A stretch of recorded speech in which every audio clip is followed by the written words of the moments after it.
Welcome to the Row by Row Garden Show, the best dadgum gardening show on the radio and the internet as well, helping you grow your own food. And speaking of that, we just seen pictures of one of our viewers' garden. They're just starting it out.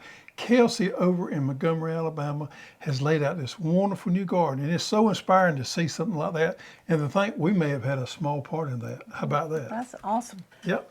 So glad you're here. We're going to do a potato show tonight because it's potato planting time. We're talking about planting potatoes, cheating potatoes, and how to cut them up and how to plant them. And we'll go all into some severe details a little later on.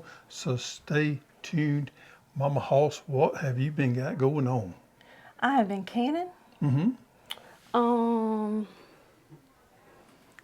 Carrots. My carrots are ready to harvest. They had started splitting some. So I canned some, I froze some, and then I also made some vegetable broth. Look at that. Yeah, now you're going to have to talk about that in a minute because that was a new one on me, and I want to make sure everybody has understands that. Okay, so what I started out is I had some extra veggies and fruits, and I said, I'm going to try juicing. Never juiced before in my life. Do not have a juicer. I used a blender. So I made what they call green juice. And if you watched earlier in the week, I did a YouTube video on how I made this and the vegetable broth. Green juice. That was kind of... Yeah, and just about everything out of that come out of the garden. Yeah, just about everything. I did have some apples and some celery and some strawberries, but everything else came out of the garden. Yeah. So, you want And to it try turned out really good because, you know, we're not, we've really never tried this before or been into juicing, but I was pleasantly surprised. Cheers. Cheers. Yep. It's got a very complex flavor to it. It's a little earthy on the end, but not too earthy it scares you. Yeah, the beets and the carrots and a little bit of onion flavor, but then on the end it has that apple flavor. Yep, and you know, you could drink this for a meal. Now it does not emulsify, so you kind of have to shake it up. It will separate on you a little bit. But, Right, and so my dilemma was I got all this precious juice and then I had the pulp left over. So I did a little research and someone suggested taking the pulp and canning some vegetable broth. So that's what I did with this. So anytime you need to put water in a vegetable like potatoes or even rice, vegetable soup, any type of soup, you can use this vegetable broth. So I look forward to doing that. Yeah. So we got vegetable broth and carrots and green juice. Green juice. Man, it's going to be some good stuff. All right, so let's talk about some new garden seeds we got. This is exciting. Well, I'm just bringing you two this week because these two are worthy of just being by themselves. We got purple Ruffles basil here. And this is going to be one I'm going to grow this year. Now this one can be used as, it's so pretty, it could be used as an ornamental or as an edible, either one. Look how nice it is. Purple Ruffles basil. And you know we all love basil. I love basil. I actually harvested some basil and dried it and processed it last week. How'd you process it? You dry it or what'd you do? I dried it, then I ran it through that mock mill grinder and ground it up really fine. I didn't know this. You must have just did this during the day one day when you was Maybe. off. She goes missing some days and she's down at the house doing some... I'm not off. No, you're just doing some things down at the house. No. Okay.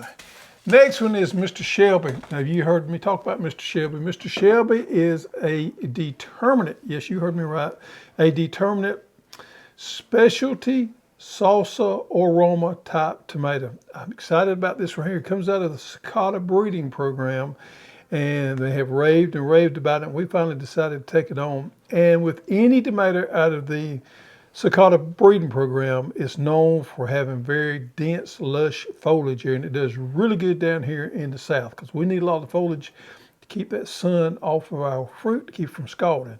This is a great one right here. If you're into making salsa, you got to grow Mr. Shelby, and it being a determinate is going to work really good for you people in the south. Now, for you people up north, I would probably recommend going with an indeterminate variety. This is a determinate, so if you're above maybe Tennessee, the line up, let's just say if you're zone 6 No, let's say if you're zone 7 or higher, I would probably recommend going with a indeterminate. If below that,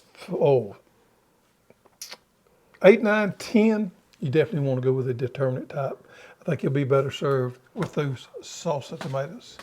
We have a couple more. We got Invisible and we've got Taki as well. Everybody knows Taki because we've had that before, but those are some really good ones. We love making salsa. I didn't make any last year. No, but we got to put it back on the list this year. Yep.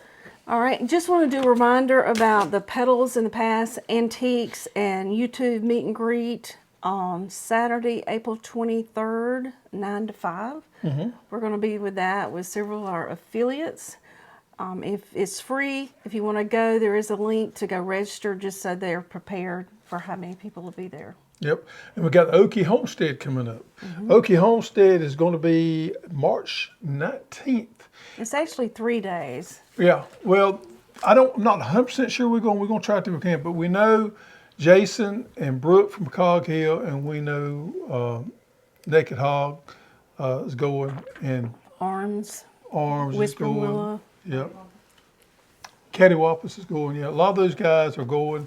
So West needs you with Naked Hog will be there. So make plans to go if you can. You're within anywhere driving distance. I think it's going to be a good one. I'm not sure it's going to be as big as the Homesteaders Conference in Virginia. In fact, I know it's not going to be as big because they're going to pre-sale tickets. But I think it's going to be a good one there. A lot of meet and greet for YouTubers. Yeah, I hope you get to go. And some good classes. I do too. It's all depending upon the junk, how the junk rolls out. The junk. The junk. Let's get into potatoes. Potatoes. Oh, it's tater planting time. Everybody's been hollering for potatoes. We've got most of the potatoes shipped out unless you way up north. We don't. Yep. And everybody's having some issues or maybe some questions. They don't Yeah, I have fully a few questions. understand how to do this. And I take all this for granted. So if I miss something here, it's not because I do it intentionally. It's just because I overlooked it because I've been planting potatoes for, hold on a minute, somewhere to the neighborhood of 40 years. Man, that's dangerous, ain't it? 40 years? I've been planting potatoes somewhere around 40 years. You were planting them before we got married? I did. I was. I started gardening. I can remember it distinctly. I started gardening when I was about 16 years old because I have the first wheel hoe my mother went to town and bought me when I was 16 years old. Now think about that. I asked for a wheel hoe, a push plow, when I was 16 years old. I've never heard that story. Yep, I still have it up there in the barn. I should show it to you sometime. should. Yeah. Yeah. That my mother bought me. Instead of wanting a video game, old Hoss here wanted a push plow. You know how long I've been planting potatoes? How long you been planting potatoes? Soon be 56 years.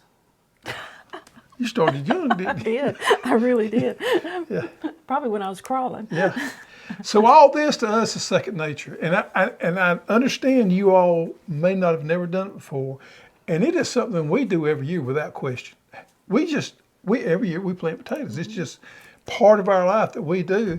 And I've never had maybe 2 failures in the whole time. So if we miss some of your questions tonight, just put them down in the comments and we'll be glad to answer them. So the first thing we're going to talk about, let's get our potatoes off there, is different types of potatoes. Now there's one here that we're not going to cover that I'm going to talk about first, and that's the Russett style potato.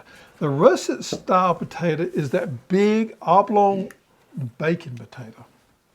The one that you buy in the grocery store if you go to the steakhouse. This brown. That's the one that you get, and they call that the Russett style. Now I was thinking today, why have we never planted a Russett style potato? Will it not grow here? Yeah, it'll grow here. Oh, why ain't we? I don't know. I was questioning myself on that. But here in the South, it's never crossed our mind to plant a Russet style potato. No, some of our red potatoes get big as a Russet potato. Yeah, but they don't have that oblong, the oblong like the Russet style does. Yeah. That's just weird. I don't know. I mean, you can buy the Russet style seed potatoes, but we've never have planted them. All right, so let's talk about, I got this. There's 7 types, right? There's the Russet, there's the red, as we see here, the whites, and the blues and the purple. That is a purple right there. These different colored, I call these the novelty type potatoes. And they are the fingerling types, like this right here. These just really come into popularity just a few years ago. And then the petites. Now the petites, I've noticed in the grocery store in the last 2 or 3 years, they'll have these bags of these real small potatoes, and they call those the petites. It's just small potatoes? It's just small potatoes. I mean, some of them might be bred. I mean, they don't get very big as far as, but you know, we always just call them small potatoes. Right. But it's actually a variety that really gets small. That's the size I like the can. Yeah, yeah. And so let's go over the types that we carry here and kind of give some people some insights on those. Let me move that one around right here. Now this one right here is the Yukon Gold. Yeah, it's probably my favorite one here. Now the Yukon Gold is a large, probably the largest potato that we carry here.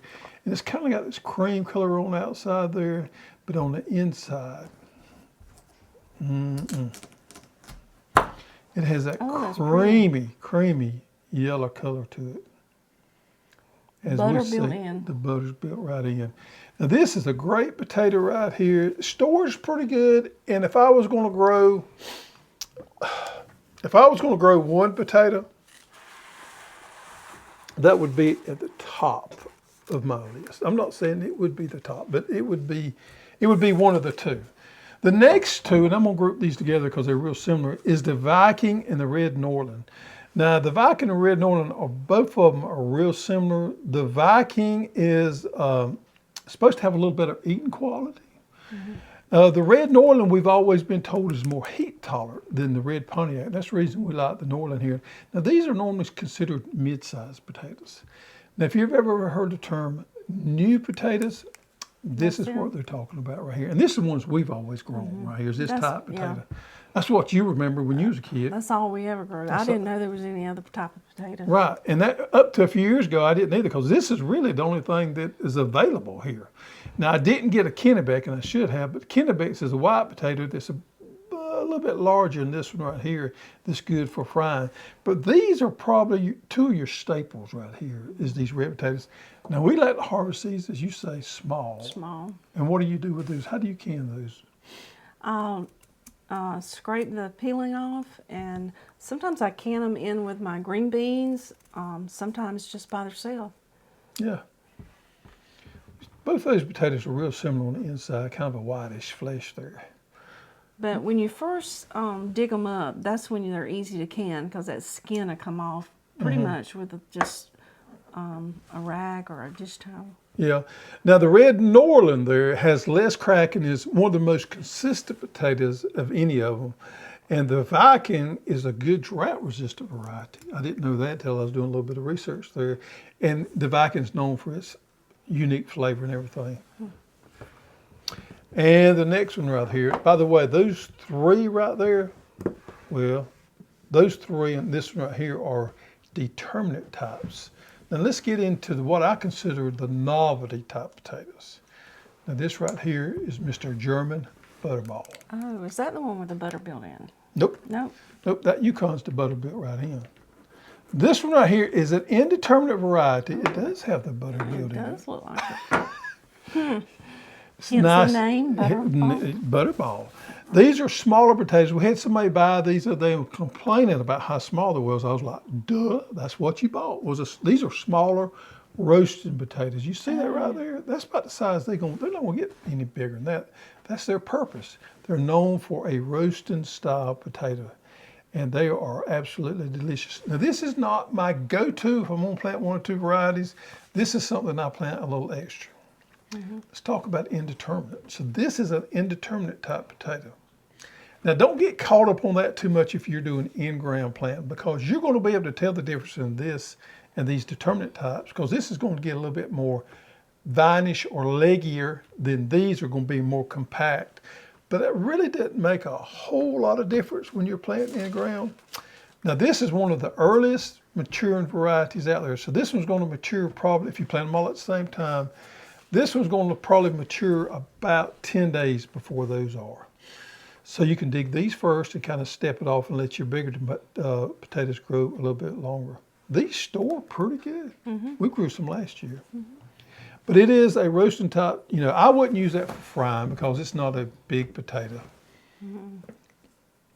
But roasting, coat it with olive oil and roast it, or even use it for boiling mashed potatoes would be okay. Okay, here is the French fingerling. As you see there, it's due to the shape of these right here. And this again is the indeterminate variety I classify as a novelty type potato.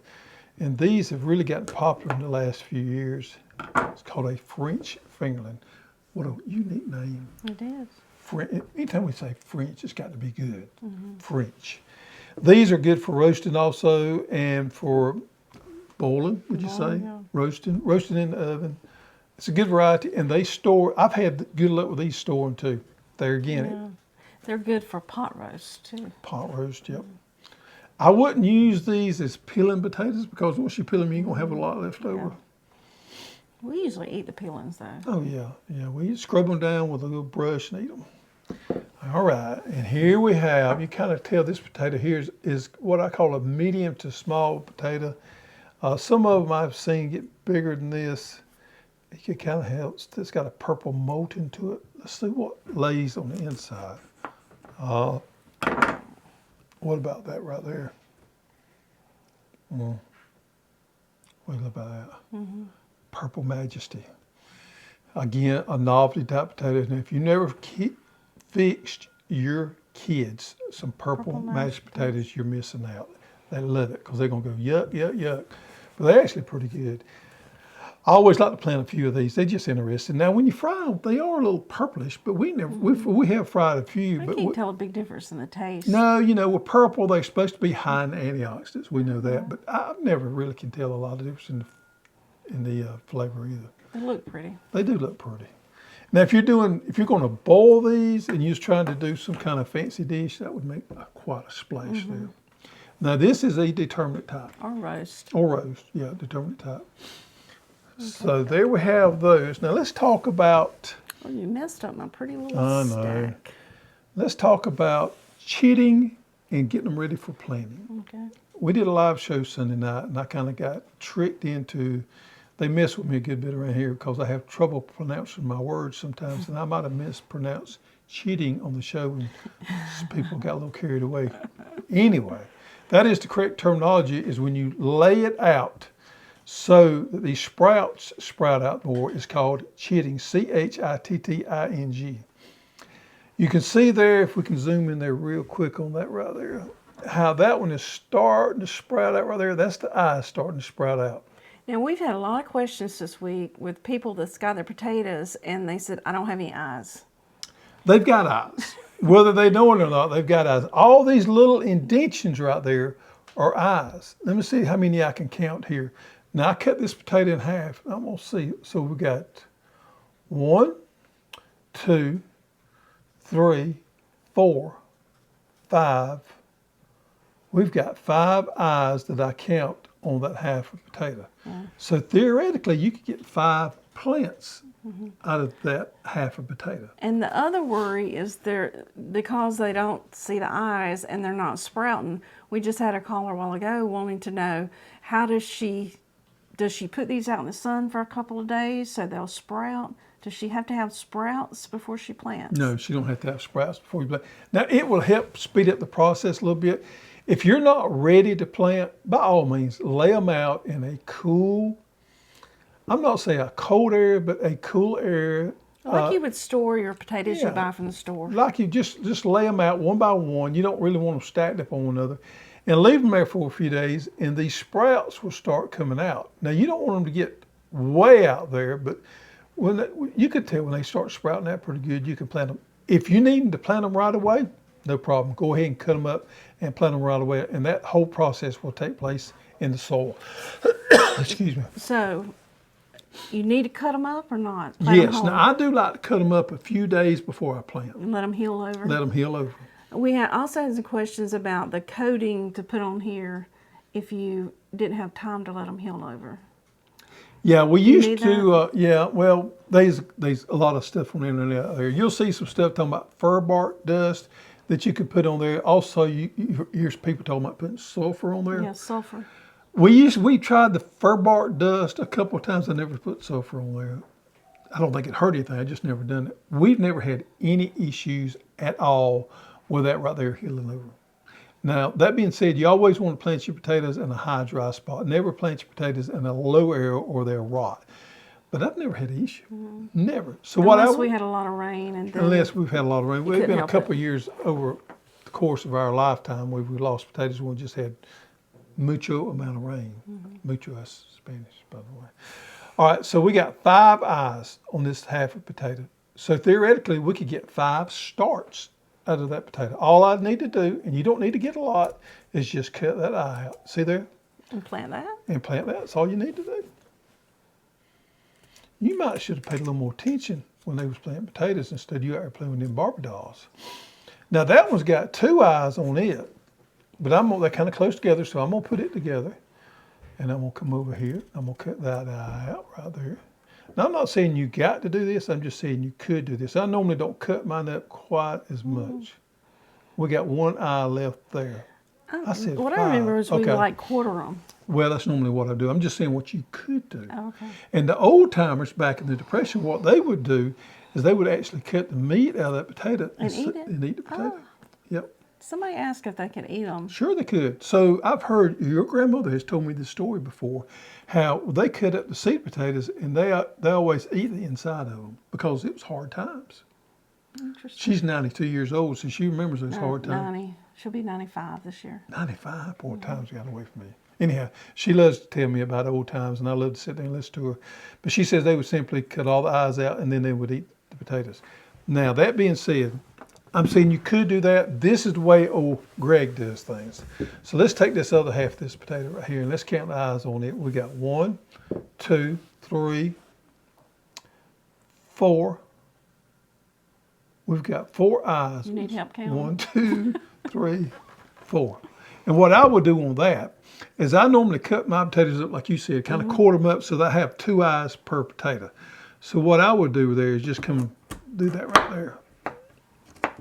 Okay, and I would plant it that way so that I have 2 eyes. And I would plant mine about this far apart. See there?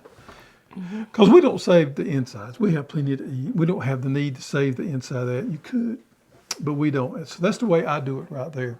No problem. Even those haven't sprouted, they're going to sprout and come up. Now, I do like to cut them up like this right here and put them in my bucket for about 3 days and let them heal over before I plant them. I normally do this with a 5-gallon bucket. This is my little ritual every year. It's normally bad weather. I get in the shop by myself. I set a bucket down. Nobody else is around because it's on the weekend. And my dog sits there beside me, and me and my dogs cut up potatoes. And we get through. We talk to one another a little bit. And we get through. We leave them in the bucket for about 3 or 4 days. Then we're ready to plant. Not complicated at all. Now, you always want to put your eye, if possible, pointing up. For you people over in Alabama, that is the incorrect way to plant a potato.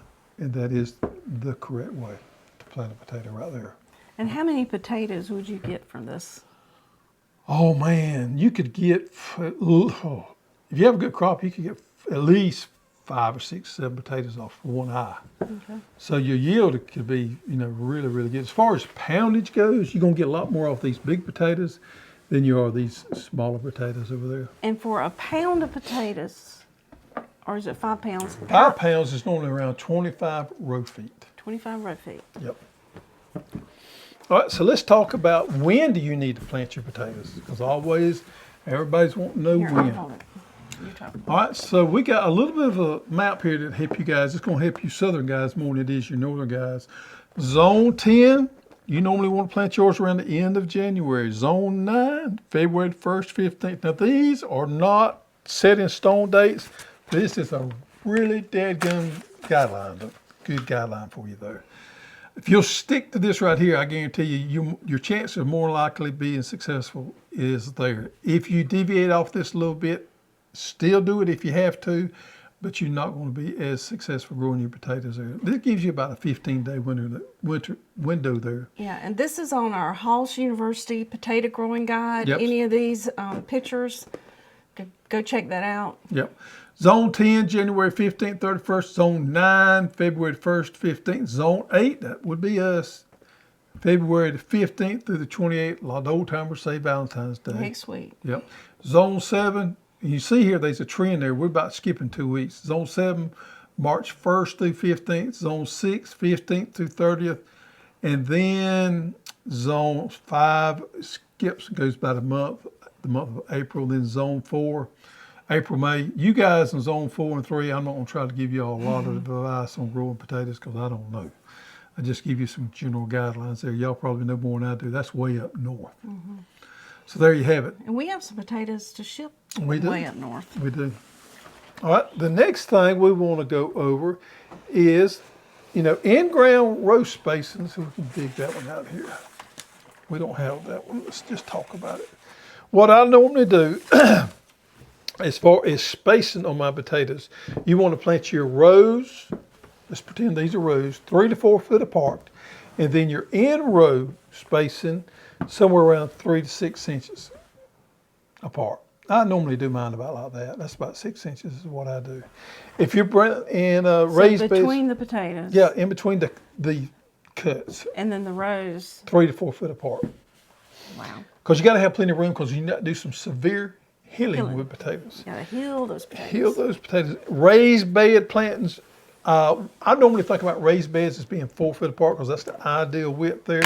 So you could put you 2 rows in there or just one, either one. What about in one of those root pouches? Oh, we'll cover that in just a minute. Yeah, that's a good point. Plant depth on your potatoes is somewhere around 3 to 6 inches there. You want to make sure they covered up good. If you were planting in a root pouch, then you want to use a good high organic type soil, and you want to use an indeterminate variety.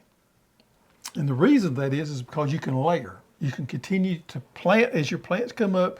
You continue to cover them up. So instead of heal, you're just gonna layer. Mm-hmm. And the varieties you'd want to use for that, my favorite one is going to be German. I picked the purple tater, not that one. My favorite is going to be the Butterball. Now the Fingerling is also an indeterminate. You could grow it, but this would be the one I recommend for container potato growing. When it grows up, just put more on top of it, keep it laying, it'll grow through there. Now on pH, you normally want like a 6.5 to 6.0 to 6.5, but they'll go down in the 5. So if you're down in the 5s, or if you got a plot that's pH is down in the 5, that might be an area you want to use for your potato growing there. Normally speaking on nitrogen, you want to go 4 to 5 pounds of N. This is throughout the growing process. 4 to 5 units of N per 1,000 square feet. Okay. Does that help any? Yeah. Yeah, you may not like it either. All right, we got a pretty little graph here. Again, this comes off the Hoss University site there. And I'm just going to read the bottom there, and I'll go through there, and you can kind of look at it. And if you want to know more, go to our Hoss University site, and all this information is there. Several weeks before planting, of course, adjust that pH. We just talked about that. Ideally between 6.0 and 6.5. 1 week before planting, incorporate some good compost or our complete organic fertilizer into the soil so that you give all that a head start. 2 weeks after planting, side dress with 1 cup of calcium nitrate fertilizer. Now, I will say one caveat here. If you've got a balanced fertilizer of something like 10, 10, 10, I would probably prefer to do that instead of this Hoss calcium nitrate. If you don't use our calcium nitrate, we're planning on bringing a more balanced fertilizer on later on, and when we do, we may change that around. But the 2 weeks after planting, if you've got a balanced granular fertilizer, such as 10, 10, 10, I would use it. And then the 2 weeks after that, and you can see right here where it says 2 weeks repeat, you're about 4 weeks into that potato's life then, and that's when the point when you really want to get the nitrogen to it, and putting the calcium nitrate out there then is really going to make that top grow. Before that, you're concentrating. 4 weeks out? 4 weeks out. Before that, you're really concentrating on tubular and root growth. 4 weeks out, you start concentrating on flush foliar growth. And that's where that calcium nitrate is going to hit it along. And then after that, you want to side dress with the complete organic again. 2 cups per, 1.5 to 2 cups per 10 foot on that right there. No, 2 cups, excuse me, right here. 2 cups on Hoss Complete Organic Fertilizer per 10 foot a row. And then 3 to 4 weeks before harvest, stop fertilizing. Okay. Raised beds, pretty similar. We did change it up on a raised bed because some of you guys are going to do things a little bit different there. Same thing, test your pH, put that complete organic into your soil, pre-plant. 2 weeks after planting, calcium nitrate, unless you have some 10-10-10, and then 2 weeks later, you definitely want to hit it with Hoss calcium nitrate. And 4 weeks after that, we recommend on the raised beds using the Dr. Joe's soil drench. It's not going to be economical for in-ground planting. For raised beds, it's wonderful. You know, that Dr. Joe's is all I used on my carrots. Wonderful stuff, and it's easy. It's easy to use. It's easy. You want to mix 1 tablet of NutriBubble and 1 tablet of the tomato and vegetable bubble in 1 gallon of water and apply as a drench per 10 foot of row. What about healing? Do we Healing, help it? yeah. Potatoes. If you're growing in raised beds, you can just take your rake and kind of heal up. This is the way I try to do it. I try to, when I get a decent amount of foliage, I try to cover most of it up. This is for 2 reasons. It helps you with weed control. You're pulling that fertilizer. If you use a granular product, you're pulling it there on top of it. And it also gives that plant more to grow into, especially in indeterminate varieties. So heal, heal, heal. How often? Every week? Oh man, it's according to how they're growing. Yeah, when they get in that real growth stage, probably every week. Okay. And you can cover your weeds up. You can keep your potatoes real clean that way. All right, what else we got here? Disease. Irrigation. Irrigation. I normally don't use, I know a lot of people are going to ask this question. I normally don't use drip on my potatoes here. We live in a climate, we get plenty of water during In February, so I normally don't use, I normally just use overhead irrigation there. Pest. Pest, go to our Hoss University site. We got it laid out there. Your biggest problem is going to be for insects, going to be Colorado potato beetle. That's your number 1 problem you can have there. And we have those controls on our Hoss University site. Also, as far as disease control goes, blight. Blight has always been my biggest problem there. Control that with some of our products on our Hoss University site and rotation. Harvesting, when half of those vines start dying back, it's time to get out there and start What about harvesting. scratching early? Scratching early. When you start, you look like your vines are about matured out. You can go out there, and this is the art to this right here. But it's kind of a hot, sunny day, and the ground's got to be a little bit dry. But you can look down through there, spread that vine out, and you'll see a crack in the soil there. And you take your hand down there, and you go down and you scratch a little bit, and you'll feel a potato. And you can take you a few out without harming that plant to have you a meal or 2 of potatoes before harvest time. We always do a little scratching. Yep, scratching terminology around here is go scratch me some taters. That means go over and get us potatoes to eat. Man, I know people's got a lot more questions out there. What about storing once you dig them up? Yeah, put them out of direct sunlight in a place that's got ventilation underneath your barn. If you got one of those drying racks that's got a wire niche underneath of it, that's the most ideal way Or to do it. basement? We don't have Or basement. We don't have that. Back in the day, my grandparents used to put them underneath the house. Because back then, they didn't have anything around the house. You know, it was all open. Yeah. And they'd send us kids underneath there to get the potatoes out.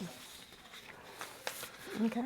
Yep. If you have just a small area and you don't feel like you got enough room to grow potatoes, consider growing them in containers. I think you'll be well surprised about how many you could grow in a decent sized root pouch. 15 gallon or 45? Either one. Either one. If you're not 7 gallons, if you don't have a lot of room. You know, 7, 15, either one. I wouldn't go smaller than 7 gallon. Okay. All right. Well, I hope we helped you and encouraged you and maybe inspired you a little bit to grow potatoes this year. We still have a few for sale. We sold out a lot of the varieties we sold you today, but we wanted to show you what each and every one of them looked like. I missed the Kennebec. But we hope this maybe enlightened you a little bit and give you some insight on growing potatoes. If we missed anything, put it in the comments below. Yeah, what about a Corny Joke? Corny Joke. Okay. Carrie gave us this one. Oh boy. What do you call a potato that's reluctant to jump into boiling water? It's reluctant to jump into boiling water. A hesitator. Yeah, hesitator. Hesitator, that is good. Yeah. All right, folks. Hope you enjoyed the show. We sure enjoyed being here with you. Now it's time for you to get out there and get dirty.